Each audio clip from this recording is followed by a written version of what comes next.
Okay, so the first activity I'm going to complete is Skillshare. Share your skills.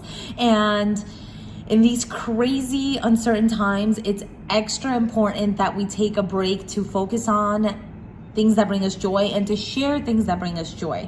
And that's exactly what we're gonna do in this activity. You will learn how to use HTML and CSS to build a tutorial that teaches somebody something. So it can be how to make a TikTok, how to bake your favorite cookies, how to draw a cat, how to land a cartwheel. Basically, no skill is too small. Okay, we're gonna need some materials to get started. We will need a text editor. The project is asking us to use Glitch, so that's what I'm gonna use, but you can use any text editor that you're comfortable with, anything that you already have. We will also need the example tutorial project, the extension examples, and the project planning guide.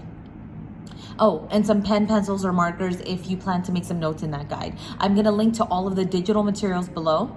The project is broken up into 7 steps. I'm gonna do each step in a separate video, and you can follow along to see what I build and hopefully build your own. I'm really hoping someone does how to make a TikTok, because I created a TikTok account, but I have no idea how to get started. I haven't made any yet, so it's something I would personally love to learn. Okay, so if you are ready, please join me in step 1. I will see you there. Bye.